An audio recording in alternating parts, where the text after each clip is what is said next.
22 April रोजी जम्मूच्या पहलगाम येथे झालेल्या दहशतवादी हल्ल्यात 26 जणांचा मृत्यू झाला होता।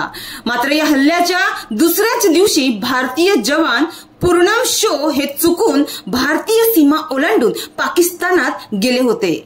त्यांना पाकिस्तान रेंजर्सने ताब्यात घेतलं होतं। जवळपास 20-22 दिवस पाकिस्तानाच्या ताब्यात राहिलेल्या पूर्णम शो यांना पाकिस्तानने अखेर भारतात सोडलं आहे।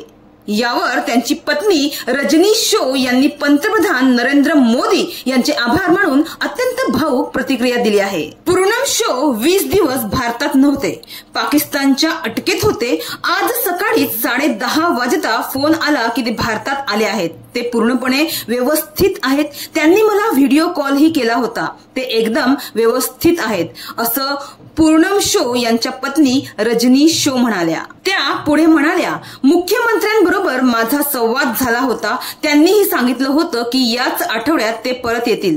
सर्वांनी सहकार्य केलं। संपूर्ण देश माझ्या पाठीशी होता। 22 एप्रिलला पहलगाम अटॅक झाला। त्यानंतर 15 ते 20 दिवसात ऑपरेशन सिंदूर राबवून पंतप्रधान नरेंद्र मोदींनी प्रत्येकाच्या सौभाग्याचा बदला घेतला। त्यानंतर 3 ते 4 दिवसांनी त्यांनी माझं सौभाग्य परत आणलंय असं म्हणत त्यांनी पंतप्रधान नरेंद्र मोदींचं आभार मानले। तर भारतीय जवान पूर्णम शो कोण आहेत त्यांच्याबद्दल थोडक्यात जाणून घेऊया। पूर्णम शो हे मूळचे पश्चिम बंगालचे आहेत। सध्या त्यांची सुरक्षा अधिकाऱ्यांकडून चौकशी सुरू आहे। पूर्णम शो हे BSFच्या 182व्या बटालियनचे जवान आहेत।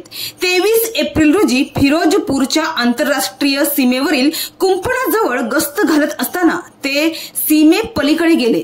यावेळी त्यांनी गणवेश परिधान केलेला होता आणि त्यांच्याकडे सर्व्हिस रायफल ही होती।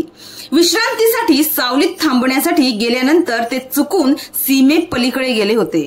तिथून पाकिस्तानी रेंजर्सनी त्यांना अटक केली होती। पूर्णम शो यांच्या अटकेनंतर भारतीय लष्कर आणि पाकिस्तानच्या रेंजर्स अधिकाऱ्यांनी हे प्रकरण सोडविण्यासाठी बैठक घेतली आणि त्यातून तोडगा निघाल्यानंतर पूर्णम शो यांची आज सुटका झाली आहे।